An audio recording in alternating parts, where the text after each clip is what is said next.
Hello, and welcome to Baha'i Blogcast, with me, your host, Rainn Wilson.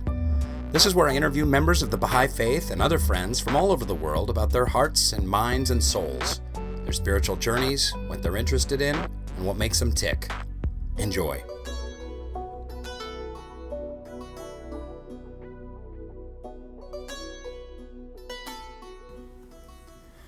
Hey there, Baha'i Blogcast listeners. It's me, Rainn Wilson, and I am coming to you today, this podcast, from scenic Chelsea Harbour Hotel in London. I've been working in England and really just falling in love with this country. It's a really cool place. I'm very intrigued by the culture and the people and having a great time. And one of the bounties, one of the privileges of being here is meeting some really incredible British Baha'is that I've admired for a super long time. And I've got one here sitting next to me. Dr. Moojan Momen is here.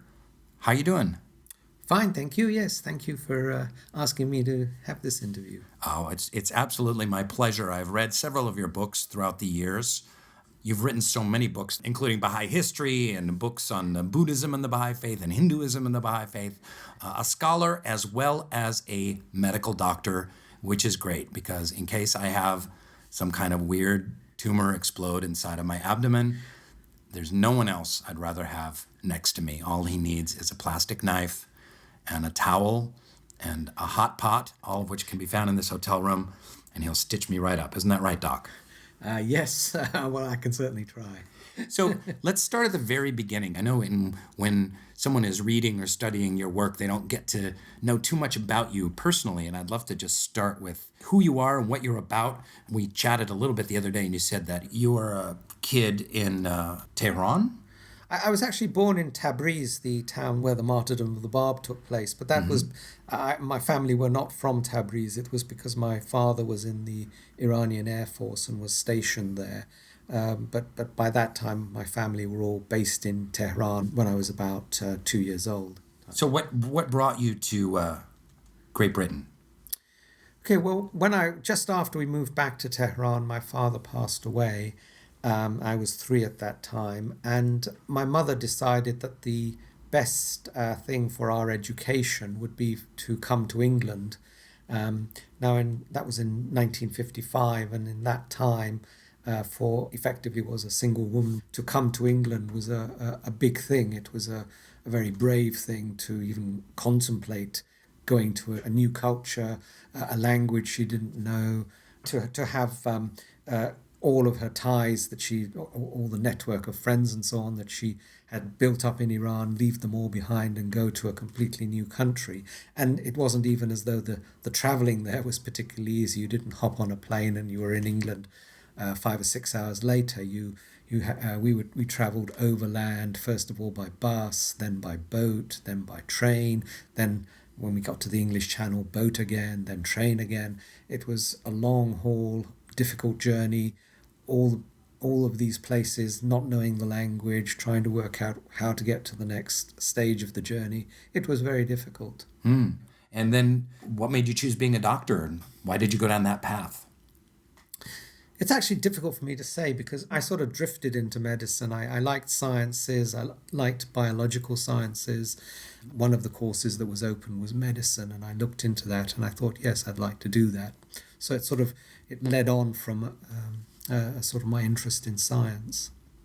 Okay, great. Actually, I wanted to be an atomic physicist, to tell you the truth. Oh, yeah. At that time, but my maths wasn't strong enough, so I went into the biological science. Oh, okay, good. Your math wasn't strong enough. No.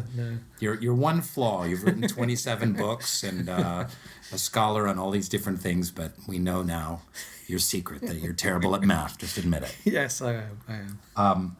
That's great. And how does that work, being a doctor and then also being, I guess, you call yourself a researcher of the Baha'i Faith, but maybe you could say academic, but a very serious, close academic study of Baha'i history, of the writings, of themes, of interfaith dialogues, a study of other religions and practices. You're also an authority you wrote a book on Shiite Islam. How did you marry those two? How did you balance those two things? And were they ever at odds? It's kind of unique. I've certainly know other Baha'is that are what you would call a Baha'i scholar. Usually they work in academia a little bit more, or they're a teacher or something like that, but I've never heard of a doctor who's also an academic. Well, I chose doing general practice or being a family physician, especially because it gives you more flexibility. You can go into that there are various types of practice. You can go into a busy practice and earn a lot of money, or you can go into a less busy practice and earn less money but have more time off. And I Sure. chose that, the second alternative, so I would have more time off, so I could do this other work, basically. And what sparked your interest in your research? What was the first thing you dove into? I guess I was always interested in Baha'i history. I read Dawnbreakers and sort of knew that fairly well. And then Mr. Hasan Balyuzi's book on Abdu'l-Baha came out, and I was reading that, and I noticed that one of the footnotes at the back of the book said that a particular document about the 1903 Yazd persecutions that my family had been involved in, it said at the back of the book that these documents can be found in the Public Record Office in London. He just makes a very brief reference to it. So I said, well, if he can sort of find this brief reference, there must be more there. Mm-hmm. So I started going to the Public Record Office and looking up stuff, and sure enough, there was a lot of material there. There was a British ambassador in the Tehran, and there were British consuls in various places, and all of these were sending reports of what was happening. And of course, one of the things that was happening was the persecution of the Baha'is. So there were reports about various episodes. And that's a very interesting part of Baha'i history, whereas with Christianity, there's two total references, I think, to Jesus in the works of the Roman scholars of the time, which definitely proves he existed, but there isn't a whole lot to go on. But with the Baha'i faith, I know, and in the Dawnbreakers, there's all those French footnotes, and there's the Russian scholarship as well, and all the foreign bodies that were stationed there, and there's E.G. Brown and many other people, writing about all of this stuff. That makes the Baha'i faith particularly kind of unique. And what did you learn about digging into all of these accounts? Well, what happened was that I started doing some of this research, and I photocopied some documents related to the attempt on the life of the Shah in 1852. And my uncle was visiting, and I showed these to him, and he was a particular friend of Mr. Balyuzi's, and took them and showed them to him. And through my uncle, a message came to me from Mr. Balyuzi saying that he'd like to meet me. And this was Hand of the Cause Balyuzi, yes, who lived in England London. Who lived in London, yeah. Mm-hmm. And I was in London at this time. I was a medical student in Guy's Hospital, London. So I went to meet Mr. Balyuzi, and he was at that time writing his book on the Bab, and he wanted some material. He didn't want his book just to be an abbreviation of the Dawnbreakers. He wanted to have something in Sure. there that was new. So he encouraged me to go back to the Public Record Office and start systematically from 1844, working through all the records to see exactly what there was.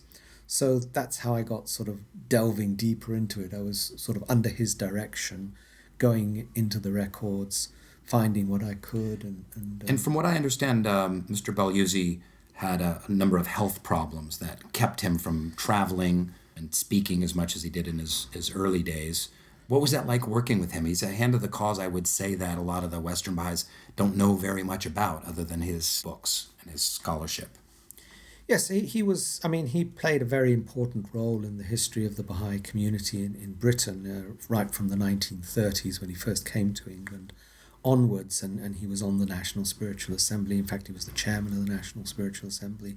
And so he had a very active role in the Baha'i community. But when I knew him, and from about 1963 onwards, 1963 was the World Congress that was held in London, Baha'i World Congress, and from that time onwards his health deteriorated, and so he decided that rather than travelling about and giving talks and so on, he would concentrate on his writing. He had written a small book on Baha'u'llah during the lifetime of Shoghi Effendi, and Shoghi Effendi had written him a letter saying that he was very pleased with this book and encouraging him to then complete it by writing a book on the Bab and on Abdul Baha as well. And so Mr. Balyuzi felt obliged to sort of carry out this. So he's decided to just concentrate on his researches and his writing, and he started writing these books on the Bab. Well, the first one he wrote was on Abdul Baha. There was a side book from that on E.G. Browne. That was really a large footnote to the book on Abdul Baha. And then he went on to the Bab, and finally he went back to Baha'u'llah, having written 2 big books on the Bab and Abdul Baha. He felt he couldn't just leave that small book that he had on Baha'u'llah. So he wrote a second book on Baha'u'llah, much enlarged and more detailed. And do you have any personal stories or reminiscences of working with him? Is there something about his character or wisdom or history that you could share with us? Well, he was very, very... what I learnt from him was the care he took over getting the facts right. He was very, very particular to always sort of go to the sources, try and dig deeper, and write off to various people who might know more information. Even though, all of that effort might only end up as one sentence in the book, but if he needed to know it, if he was unsure about it, he would dig until he got the answer and he was happy with it, and so on. So he was very thorough in that way, and he was also a great believer in just telling it as it was, not trying to cover up anything, but really to sort of just tell the story as it was. Not all the Baha'is were perfect, and some made mistakes and so on, but to tell it as it was, because that in a sense makes it easier for later generations of Baha'is to relate to those early Baha'is, sure. knowing that they weren't totally perfect, but nevertheless they tried. So in your studies and your research and history, you'd mentioned earlier that you discovered some interesting documents about early meetings with Abdul Baha in the Holy Land.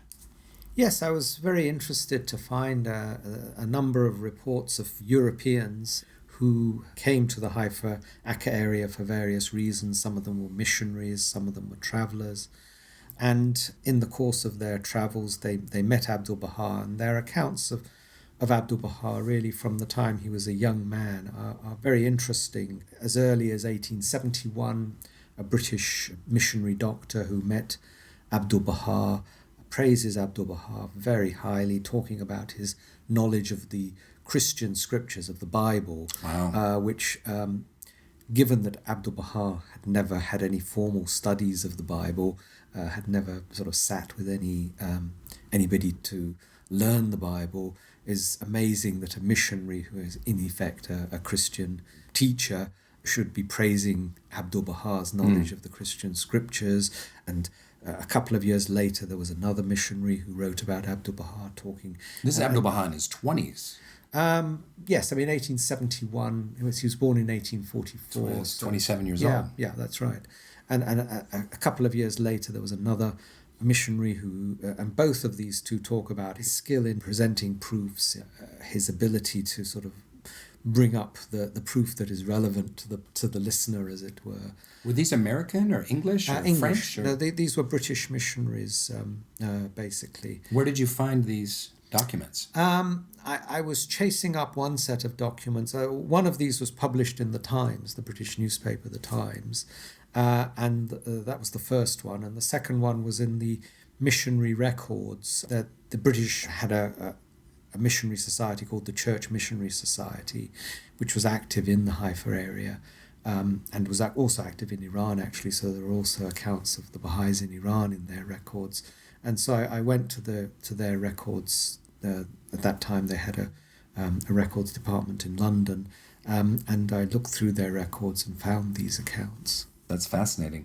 And when you were doing this research for Balyuzi, out of that, in some way, emerged the Afnan Library Trust. Is that right? I really don't know much about it. Could you fill us in on that? Yes, Mr. Balyuzi, when he passed away, he talked about it with me before he passed away, but when he passed away, his will had a couple of handwritten notes attached to the will in which he expressed the desire that his collection of books and papers should be set up as the core of a Baha'i research library for the benefit, and these are his exact words, for the benefit of all who seek knowledge. And that was it. It was basically a couple of handwritten notes. He'd also spoken to me about it before he passed away and given me some instructions about it. And so when he passed away, that's really what we had. And what we did then was to set up a charitable trust, registered it with the United Kingdom government as a charity. And finally, we've now got a building not very far from where I live, which is actually an old Baptist chapel converted into a 2-story building. And are these Balyuzi's books and papers, but there other people have contributed as well? Well, since Mr. Balyuzi passed away, we've been collecting material. We've been obviously collecting more Baha'i books that have been published. We've been collecting, some people have given us their papers, their collections of Baha'i books. Do you have the Bassoon King in there? I don't know. You don't even know what I'm talking about, do you? That's my book. Yes, I know. I'm just teasing. It should not be in there. If it is in there, find it and destroy it. Is it? Oh, okay. It's not even. Okay. Not even worthy. I really don't know because it's my daughter who catalogues all these. My daughter Carmel works there a few days a week, and she does all the cataloguing of the English language books. So the title sounded familiar, so we may well have it. But I don't. Yes, we've been expanding. And lots of other people have given their collections of Baha'i books when they passed away, or even before they passed away, and papers. And we've now developed an online library where we're scanning some of the older books and materials that we have and putting them online. So we're sort of developing the library on various fronts. Oh, that's wonderful. Well, you've written so many books and papers, and a lot of them have been in academic journals and have been peer-reviewed and read. Most academics are not very religiously inclined or spiritually inclined, for that matter. It's certainly very kind of a secular space. It's a materialistic kind of space. How do you balance that work when you're writing about history and also about mysticism and other things? And how do you deal with that? What challenges have you had? Well, I think if you enter that world, you've got to enter it on their terms. You've got to, in a sense, accept that it is what it is. And if you're going to be successful in publishing material in that world, you've got to, as it were, do it according to their rules. Otherwise, you just won't get published. But my criteria has always been to write material that is both acceptable to the academic world and acceptable to the Baha'is. So in other words, it sort of fulfills a dual criterion, which I find is not all that difficult to do.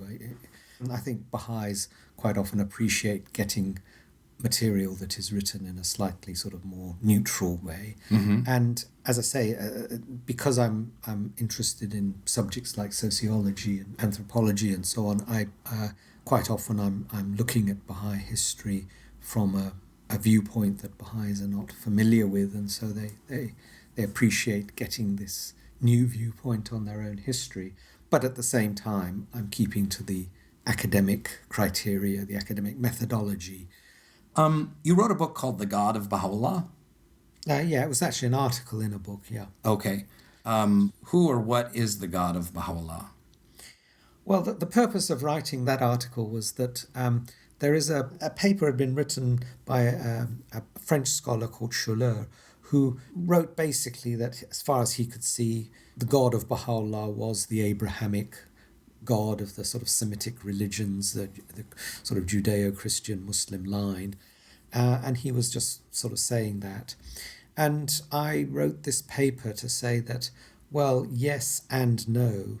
The God of Baha'u'llah is a much more subtle and nuanced figure, if you like, in the sense that what Baha'u'llah basically says is that we have no way of actually knowing anything about God very much, because God is sort of infinite and our finite minds cannot possibly comprehend that infinite. And so all we can do is to create pictures of God from our viewpoint. Mm-hmm. And what we create is true for us from our viewpoint about God. but is not the total truth about God. And other cultures and other peoples, from looking at this phenomenon from a different viewpoint, can come up with a completely different picture, which is true from their viewpoint. Yeah, it's interesting that I was listening to something recently, I forget who was saying it, and it might have even been you, so forgive me if I'm quoting you, but it would be as if dogs could have a conversation about humans. Mm-hmm. And they would say, well, humans can run like us, and they know how to throw sticks, and they eat kind of some similar foods and stuff like that, and they would only see it from a dog's viewpoint. I thought that was a really interesting way. Yeah. But of course, they wouldn't have any idea, like, humans write poetry or have a cognizance of life after death or their own mortality, can create a motherboard in a computer, can create a film, and they sit in a theater and watch it on a screen. And there's so many other levels, and how much more infinitely greater the distance between human and the divine than just a dog and a human being. I think that's a very apt analogy, and Abdu'l-Baha makes more or less the same point. He says that every level of creation is incapable of comprehending the level above it. It can sort of comprehend or encompass the levels below it, but it can't even start to comprehend the levels above it, and that applies at every level of the physical world, from the mineral to the plant to the animal to the human, and then going beyond the human to the prophets of God, the manifestations of God and God. All of these levels are incapable of comprehending the level above. All they can do is to report what they regard as the truth. And unfortunately, human beings tend to think that what they see as the truth is the truth, the absolute truth. Mm-hmm. But actually, it's only their truth. And we should, for a start, be very tolerant of other people expressing other truths about this ultimate reality that we in the West call God and other cultures call by other names. I know my mom is on a kick right now of reading about unified field theory and physics, and viewing that as a closer analogy, as it were, of the divine than anything else she can really find. And I thought that was really interesting. I mean, she's a yoga teacher who lives in a cabin in the woods. She's not a scientist at all, but I love that she's filled with this passion of trying to kind of understand God through just a completely different lens. Yeah. Can you use science at all to have a greater understanding of the divine? Well, yes and no. I mean, lots of people have this sort of nature mysticism where people have sort of contemplated nature and through that gained some knowledge of the divine through contemplating nature. In fact, Baha'u'llah encourages us to do that. So yes, that there are lots and lots of different pathways to knowledge of God, and all of them are valid for those people who find them valid. But for other people, another pathway is a valid pathway, and their truth is a different truth, but it's all truths about God. And we're simply not capable of raising ourselves to the level where we can encompass all of these different truths and gain an overall understanding of God. All we are capable of doing is understanding these different pathways. And sciences and the natural world are all, pathways that some people can take and some people find useful, and other people shrug off and say, oh, that doesn't mean anything to me. Right. I know for me, I think some of the most deeply spiritual experiences that I've ever had were listening to music. And I remember being at a couple of Radiohead concerts, and I love the band Radiohead. They're kind of above and beyond any other band vaguely working in rock music, but they're not even really rock. And whatever it was that I felt in those concerts, one at the Hollywood Bowl, one at the Greek, one at the Santa Barbara Bowl, that utterly transporting, filled with the miracle of being alive, every kind of cell vibrating, filled with just an incredible love in my heart, emotion, connection to not just to the band, but to the audience around me, to the being outside, the kind of the beauty of the stars above me. So transporting and invigorating that I know that for me, like, if you're going to ask me about my top 10 divine experiences, like 3 or 4 of them were at Radiohead concerts and some other concerts as well, that it's not an intellectual idea of God, but an experience of living in a kind of, having a glimpse of the divine, living in the divine world. It was heavenly in a sense. Yeah, and Abdu'l-Baha talks about music as being a ladder for the soul to ascend. So, what you experienced is exactly that music took you up a few steps up higher than you had been previously, and just enabled you to experience something somewhat closer to the divine than you experience in your everyday life. And yes, lots of people have that. As I say, some people have it from the natural world, What do you have? What's your closest experience to the divine personally? I think really, if I'm going to be truthful, it's actually reading the words of Baha'u'llah, I just find them absolutely, that is my spiritual experience, if you like. Yeah. And do you have a favorite writings of Baha'u'llah? I mean, that's a tricky and impossible question, but is there a book you go back to again and again? Is there a series of writings? Yes. I mean, the first full book of Baha'u'llah's that I read, I think, was the Kitab-e-Iran, the Book of Certitude, and that's, if I was going to name a book that I go back to, then that's the book. But I've had the privilege of going to Haifa and working in the archives department on a lot of the work I've done there. I go there just from time to time, once or twice a year for a few weeks, and work on the papers that are in the archives, and a lot of those, of course, are copies of tablets and things, and I'm reading them. I'm helping what they need, which is cataloguing of all the various, they've got boxes and boxes of papers, and these need cataloguing and looking through and so on, and a lot of those are tablets. And also I've been engaged in a project of reading through the tablets that have been transcribed and summarizing these and creating abstracts of them. So I've been doing quite a lot of work on tablets of Baha'u'llah particularly over the last few years. Have you stumbled onto some new ones sitting in a box or something that... Yes, yeah. There have been a few of those.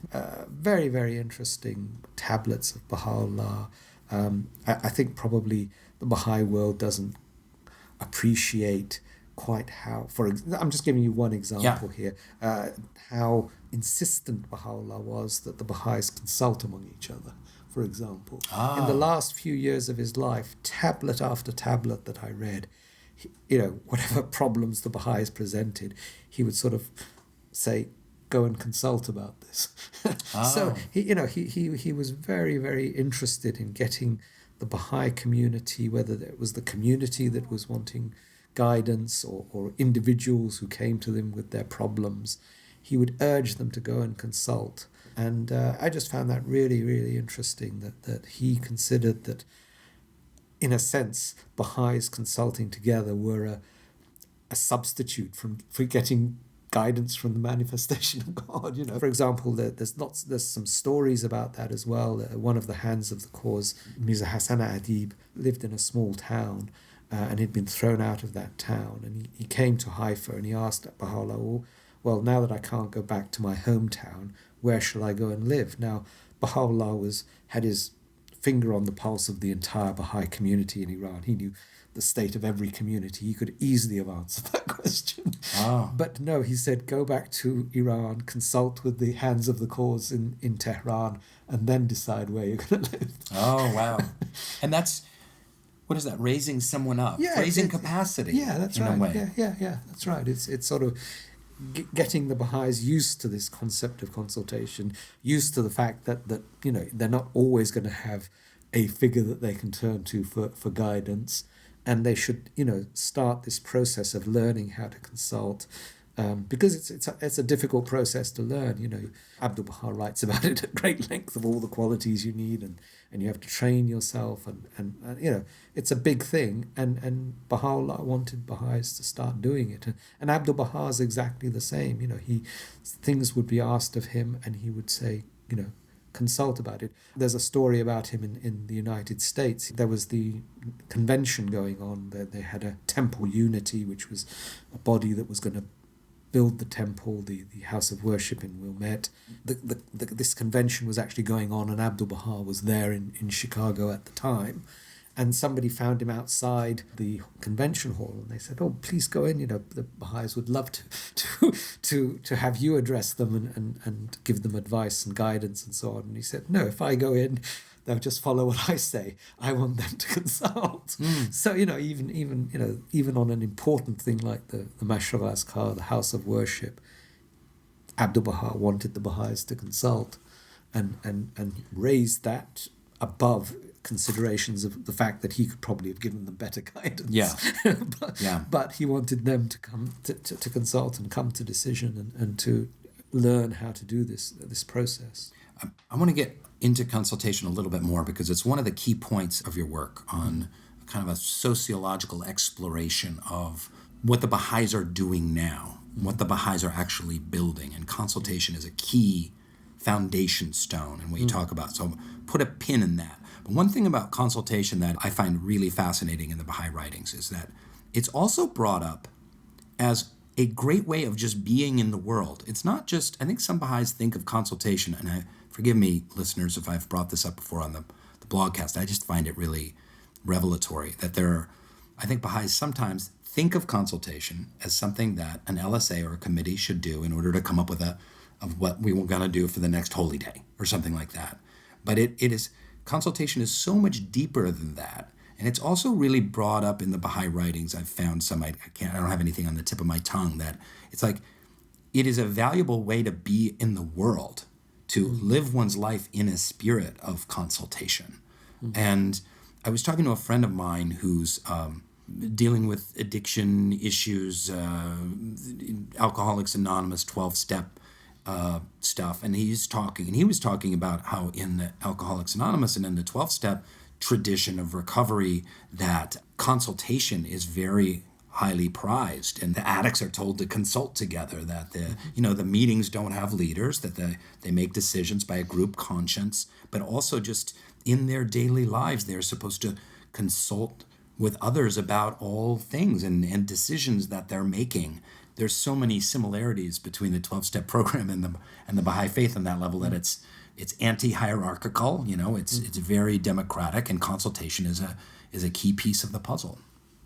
Yeah, I think that this leads into a sort of the overall direction that the Baha'i community is trying to move itself and the world around it, which is moving away from sort of hierarchical societies where direction comes, from the top and is imposed on those below, and is, regardless of what they think about things. And that type of society is also very sort of competitive and has a lot of conflict built into the system.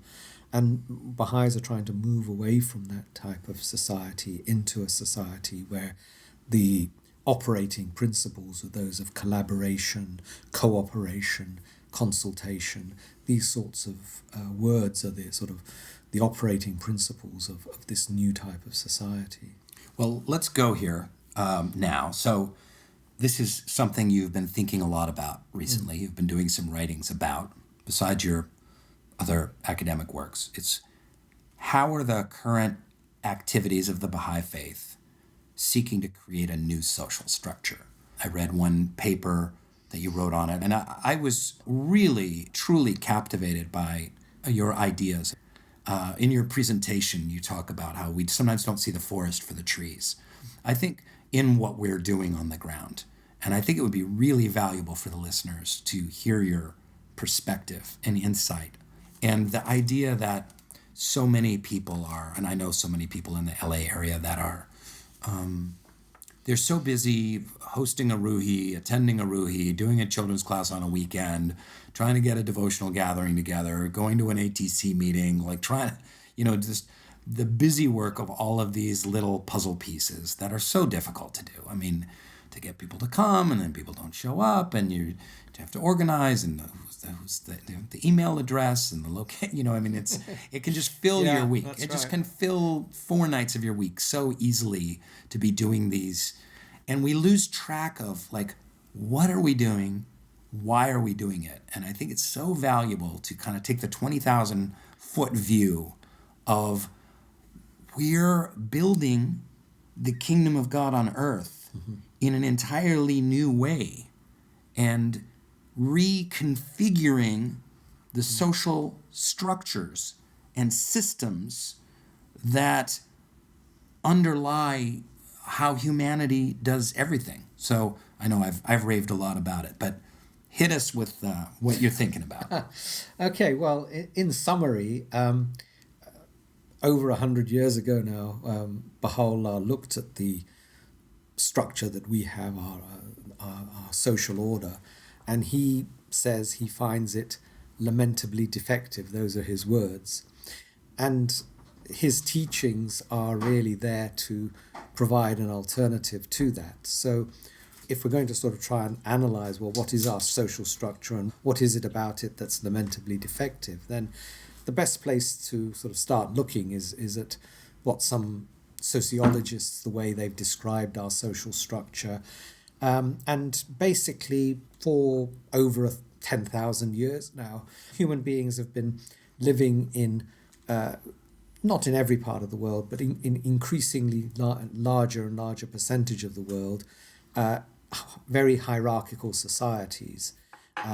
So that now 99% of the world is probably living in these sorts of hierarchical structures, where you have a small number of people at the top, and there's a pyramid of power with the vast majority of the population being at the bottom of the pyramid. And these sorts of hierarchical structures, the point about them is that they were actually valuable in the past. It's not that they've been a problem for humanity all along. When human beings were moving from tribal societies into the cities so that we could have civilization, the very word means moving into cities, they needed hierarchies to be imposed so that order could be kept in a city. You couldn't have tribes fighting each other in the city, so you had to impose order. So hierarchy was a very important part of humanity's progress and development, and it allowed civilization to develop. It allowed all of the arts and the sciences and the technology and everything else that we now appreciate and have the benefit of to develop over the centuries. But what is now happening is that exactly this social structure that was created so long ago and which we now regard as the norm has become a problem for us. We are now living in the sort of globalized world where we can no longer have these sorts of societies because of the conflict that they inherently possess within them. If you have a hierarchical society, then everyone is competing with everyone else to get to the top of the tree or the top of the pyramid. And this inevitably means that people are in competition with each other. That produces conflict within society because different societies are then in conflict with each other. Different elements within a society are in conflict with each other. There are interest groups, and all of these things are just continually piling up the levels of conflict. And that then goes out into at the broader level into conflict between nations because they're competing with each other for whatever resources, land, etc. And the whole of our social structure is based around conflict and competition. And we've now got to the stage where whatever benefits there may have been from these hierarchical societies in the past are now actually turning into problems for us. The hierarchical societies that we have, the conflicts and so on that they generate are now detrimental overall to humanity, whereas in the past, whatever detriment there was outbalanced by the good that it was doing. Now the detriment is greater than the good that is coming from such structures. And you say in your paper, and what I've read on this, and this is, if you read The Culture of Contest, the Michael Carlberg book, which he touches on this a great deal, but I love this idea that right now what we see happening, what is lamentable, is that the disempowered and disenfranchised are seeking power. And what happens time and time again, like when I was a child, I lived in Nicaragua.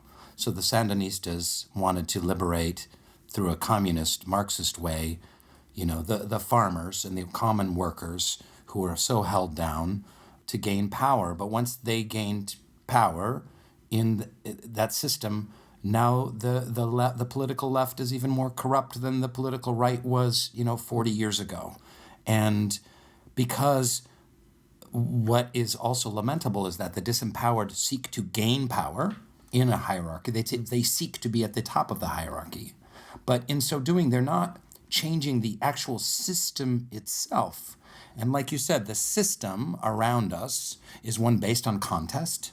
It's based on consumerism, materialism, profit, militarization, ownership, and control. All of these things are what give someone power. So even if you were to take all the disenfranchised of the world and put them at the top of the hierarchy, you still have a system where the other people would be left disenfranchised. And then they'd want to be it's like playing King of the Hill, when you're a kid. Yeah. And as long as you're still playing King of the Hill, nothing is going to work out if you're playing within that system. Yeah. And this is one of the reasons that Baha'is don't enter into politics, for example, because if you enter into politics, enter into that competitive, conflictual world, it subverts you. All of these revolutions, like the communist revolutions, the French Revolution in the 18th century, all of them were, the sort of presupposition was that we were going to get a better society, we were going to get a more equal society, we were going to get a more increase the liberty of the individuals, all of these catchphrases of all these different revolutions. But all that happened was that one hierarchy was replaced by another hierarchy, and you ended up with the same problem of these hierarchies. And it's because at the moment people have difficulty in envisaging anything else, because part of this process of the hierarchy, part of the structure of this hierarchy is that it sets the norms. The people at the top set the norms. They imbue the education system and the legal system and everything else with their values, which are those of power and wealth and all of these values that they have.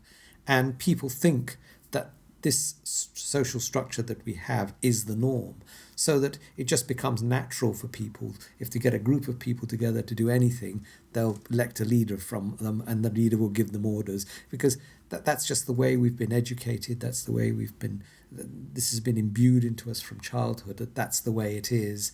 And people will use words like common sense or the natural order or these sorts of things about this, but it's not actually the natural order. It's just something that we have communally decided, communally enforced, if you like. Well, we've had a strongman culture since the caveman days. That's right, yes. And we think that's the norm. We think that's the way human beings have to be. But actually, this is a social structure that we have created, and we can decide to change it. It's just that we don't think we're capable of changing it because we think it's common sense. I remember when I was a child, there was a teacher at my school who told us that he thought that war was inevitable, was a natural human thing, that you could never have peace because human beings were by human nature. Yeah, human nature was competitive. And then he went on to praise war because it had produced so many inventions and innovations and so on. So that this sort of thinking is very, this was a teacher, an intelligent person telling me these things. Well, it's also, forgive me for jumping in, it's also very prevalent to say that anyone who looks at any kind of utopian ideal or changing of human nature and social structures is just naive. Yeah, or is a dreamer or whatever. It's just dismissed as naivete, which is kind of the greatest insult. It's like when I was growing up in the 60s and 70s, people were like, what do you want? World peace. World peace wasn't a dumb answer given by someone in a beauty pageant. Like, what do you desire? World peace. It was something people were thinking about and working for. Could we have love? All you need is love. And nowadays, you can't even talk about that. People just roll their eyes and think that you're just being a child. But before you go on, I just wanted to bring up, I love one of the things in your presentation was about the word victory. What we think of sociologically, societally, what we think of as victory is being the champion, coming out on top, gaining the power. But Abdu'l-Baha writes for the Baha'i cause, quote, its victory is to submit and yield. And Baha'u'llah says, these are quotes that you found that I'm poaching. Baha'u'llah said, therefore today victory neither hath been nor will be opposition to anyone, nor strife with any person, but rather what is well-pleasing. This is that the cities of men's hearts, which are under the dominion of the hosts of selfishness and lust, should be subdued by the sword of the word of wisdom and of exhortation. So a completely opposite idea of what victory is. Yeah.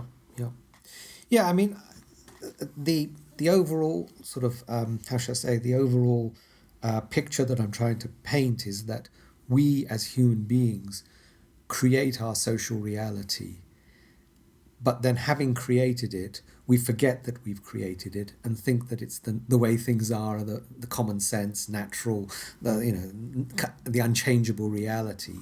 And so we sort of live with it, as it were, instead of thinking to ourselves, well, we've created this, we can change it. And this is what Baha'is are trying to do, really. We are trying to say to people, look, all of this conflict, all of this competition, all of this hierarchy, that we think is the natural order, the way things are, the way people are, all of these things are actually things that we have learnt from childhood because of our education system, because it's imbued, because of the political system, because of the legal system.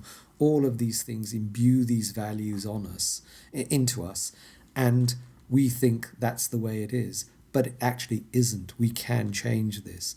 We can have an alternative social structure. So what are Baha'is doing to create an alternative social structure? Well, I think some nuts and bolts. Obviously, therefore, this is not something that can be imposed from on top, because that's just replicating the hierarchical system. Good. So it's grassroots. So you have to work from the bottom up. And this is what Baha'is in every Baha'i community in all of the countries of the world are doing. They are working with individual people, and they have a sort of a set of things that they are doing. And part of this is a sequence of courses which are designed to help people to start thinking for themselves. You may wonder why that's important, but part of the hierarchical society is that it suppresses the thinking of those at the bottom of the hierarchy. You keep people at the bottom of the hierarchy by just telling them time and again that their thoughts are not valued, their ideas are stupid, they're uneducated, they're illiterate or whatever, and you keep them there at the bottom of the hierarchy.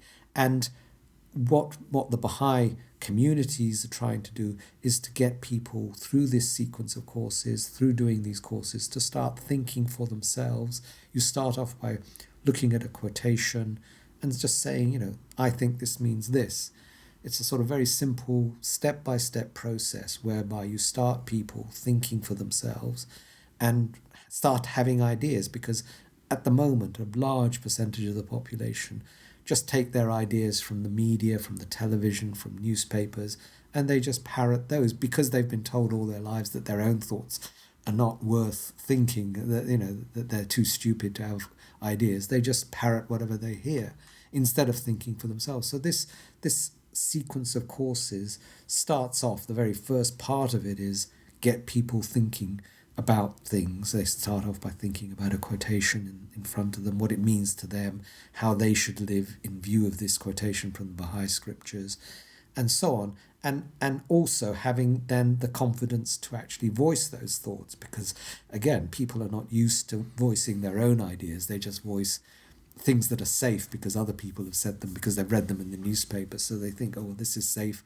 I'll say this, instead of actually thinking for themselves and having the courage to voice their thoughts. So this process, these sequence of courses, is helping people to, first of all, start thinking for themselves, secondly, have the confidence to voice those thoughts, and then thirdly, to consult with other people about those ideas. So it's building up the capacity of every individual from the sort of grassroots upwards to think for themselves, to voice their thoughts, to consult with each other, all of these very basic skills that are needed And if also, we're going to build a new world order. and also the next phase of the Ruhi classes, which is to put that into practice. Yes, Consultation moving into yeah, actual service in the community. So then you then start sending people out to do service in the community, and whether that's doing children's classes or junior youth activities, empowerment activities, home visits, devotional meetings, all of these things then start people actually looking at their society, looking around them, thinking about what they're doing and what society is doing and so on. And in the process, they're not just having thoughts now, they're not just having ideas, they're having ideas that are actually about their community, about their society, about what's going on around them. And so they're having ideas that they can then bring to the reflection meetings that Baha'is have every 3 months or so. And at the reflection meeting, they're feeding in their ideas, their thoughts, their ideas about how to take this process forward. So they're not just bringing up random ideas, they're actually having ideas about their community, about their society, about what's going on in the Baha'i community, about what's going on in the wider society. And they're generating, in the course of the consultation, ideas that are useful, that are relevant, that are going to take this whole process forward and bring more and more people into it. Well, I love that. What you're hitting on with Ruhi, which I hadn't fully thought about before, is how empowering it is for the participants. When I was a Baha'i kid in the 70s, my dad was very active as a Baha'i, and he was a really terrific Baha'i speaker.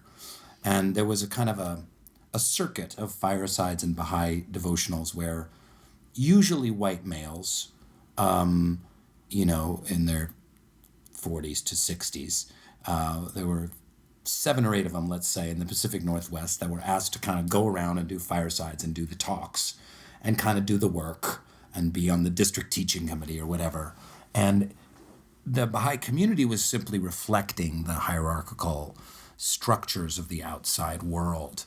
Nothing against my dad. He was really a servant of Baha'u'llah, and he was a great speaker, and he tried to serve, and it's great. There's nothing bad about these people at all. It just, we were inheriting a system automatically without really thinking about it.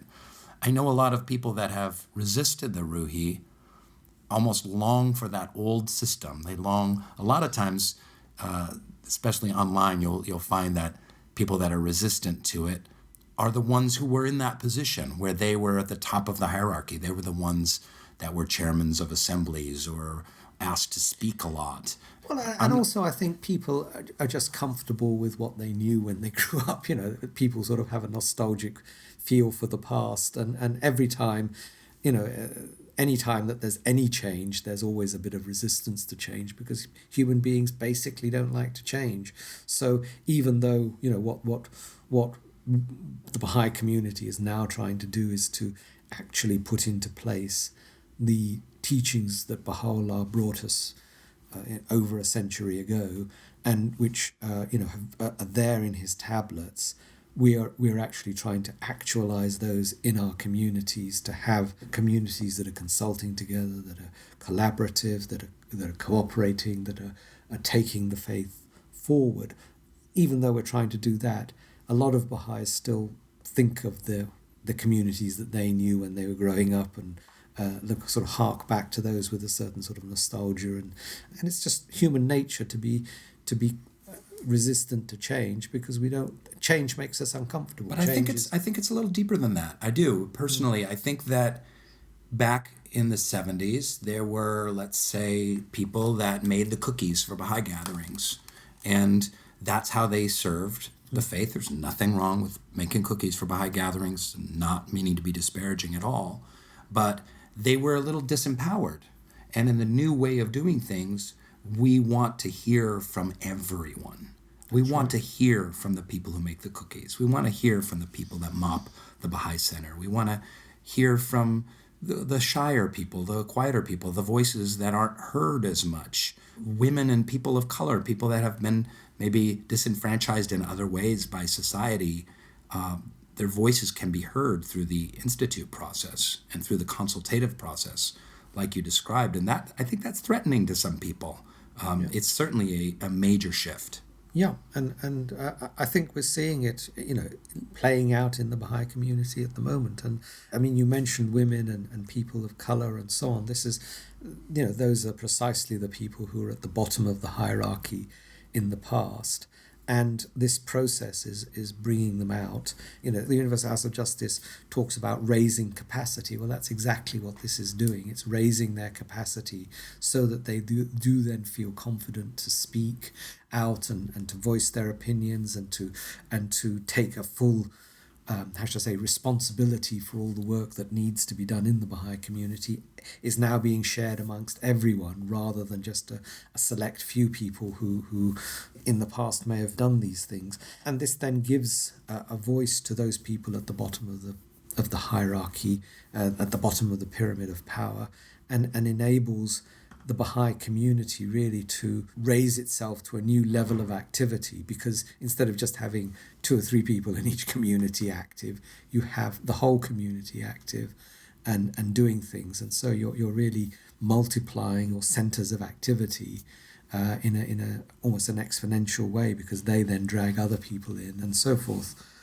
My dad, and I think I have a very limited number of stories that have been told on all these podcasts that I've done, but my dad had a great story where he was teaching a fireside, and there were some born-again Christians from a very particular church, and they said, well, we're building the kingdom of God on earth. And again, forgive me if I've said this before, and my dad said, well, what would that be like? And they said, well, we believe that in the future the clouds will open, the sky will open, and Jesus will appear on a cloud, and there'll be a shining city of silver and gold, and trumpets will blare, and the saved will go up onto this city, and that's the kingdom of God on earth, and the city will float away. And they said to my dad, well, what do you guys believe about this? And my dad said, well, we believe too in building the kingdom of God on earth. And in our view, it just starts the same way. The sky rumbles and the clouds open, and there's a crack in the sky, and then down through the sky falls a bunch of bricks and bags of cement and some shovels, and then a piece of paper floats down from the sky and lands on the top, and it says, Kingdom of God on Earth, do-it-yourself kit. And I love that he told that story, and I retell it a lot, because I think that's what it's going to take, and it's really, really difficult work. Yes, and now, this sort of new culture within the Baha'i community has been gradually being developed. The Universal House of Justice started the process in 1996, but it's taken quite a while for it to get embedded in the Baha'i community, but it is now starting to really feel as though it's embedded. And that the new culture is one where not only is it that people are as it were, everyone is building their own capacity, building the capacity of others, helping each other, cooperating, collaborating, consulting. All of these sorts of processes are becoming more and more embedded in the Baha'i community, and more people are trained to be able to do it. But we've also developed what the Universal House of Justice has called the culture of learning, which is that as Baha'is we're no longer thinking, because if we go back 30 years ago, Baha'is thought of themselves as having the answer to all of the problems of the world. And what this process has taught us is that it's not so much that we've got the answers, but what we've got is a process whereby the whole of humanity can come together and consult, and at both the local level and the national level and the international level, they can come up with the answers through a consultative process. So it's not that we've got the answers. What we've got is a method for getting to the answers that will be truly representative of everyone, that will pull everyone together, that will raise the capacity of everyone. And it's not one where there are set answers to every question. Answers emerge, they are tested, in real life. Someone suggests something, mm-hmm. Everyone says, yes, that's a good idea, let's try it. You try it, and then you come back a few months later and you say, well, did it work? Did it not work? If it didn't work, well, what can we do better? So you're constantly developing your answer and improving on it. And so it's an ongoing project always to get better and better answers. So there's not one answer that's going to be okay for the entire world. Every community is coming together, creating answers, testing those answers, creating new answers, new plans, and so on. So this culture of learning it's a very scientific thing, because this is exactly the same as the scientific method is exactly the same. You create a hypothesis, you test the hypothesis, you look at your answers that you got from that experiment, and then you create a new hypothesis. So I know it's exactly the same. Sorry, I keep interrupting you. I know you said such great stuff, but it just gets me really excited because I love talking about this. I know that in our cluster outside of Los Angeles, 10, 12, 13 years ago, we were going door to door and doing Anna's presentation, and we were trying to get core activities going, and we went into all different kinds of communities. And in this culture of learning, we found in our cluster, I can't speak for other clusters, but that the most receptive communities were Hispanic, and they lived in a certain kind of area. It's not to say there weren't other receptive people, but just the most receptive were Hispanic parents wanted generally, culturally, in this particular subset, to have positive, productive things for their teen kids to be doing, and really love the idea of the junior spiritual empowerment programs, and we're very supportive of it. So we've put that into place in a couple of different neighborhoods through exactly this process over the years. And then it just happened again this last year. It's like, well, let's take what we've learned in our cluster. Let's target this other city. We went to Moore Park. Let's do the same thing that has worked in other places and go to Moore Park and try it out there. Sure enough, they went to Moore Park, to a similar kind of neighborhood, found really receptive parents and teens, got them together, started youth groups. They immediately had all kinds of ideas how they wanted to serve their community. They wanted to clean up the nearby riverbed. They wanted to do a bake sale for this. Now they're doing stuff around the fires in California. And it's literally, the proof is in the pudding. We've learned these things through that scientific method and are able now, in a very limited capacity, but in a heartening one and an inspiring one, to put those into practice and to be raising capacity and building community. Yeah. And I think that's going on in all different parts of the world. I'm sure many of people listening to this have seen the films that the Universal House of Justice has brought out.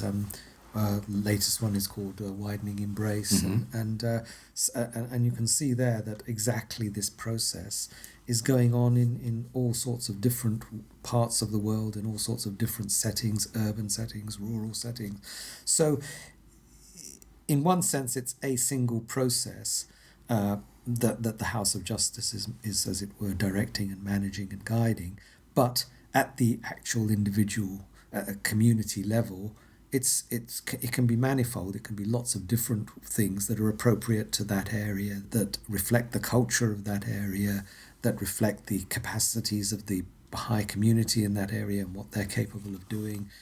So in one sense, it's a single program. In a sense, it's thousands of individual programs. Well, that's a good point. Because they're adapting to the local circumstances, and the culture of learning enables them to do whatever's appropriate for that area.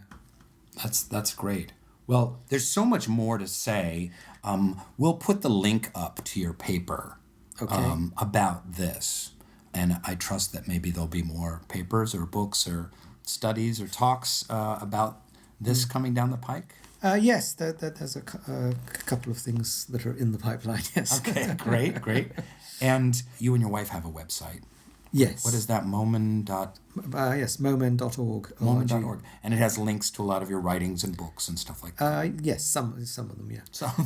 Well, there's copyright issues. You can't just put everything up. Right. But links to buy your books as well and stuff like that. Yeah. So those are some great things to check out, and I encourage the listeners to check out your vast oeuvre of work, both historical and sociological.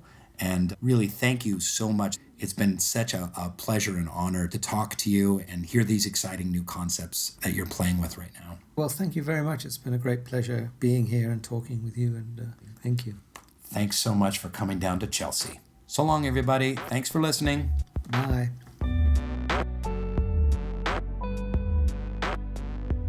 Thanks for listening to Baha'i Blogcast. Hope you enjoyed the episode and the conversation. Check out more fun Baha'i stuff on Baha'iBlog.net. Thank you so much, and good night.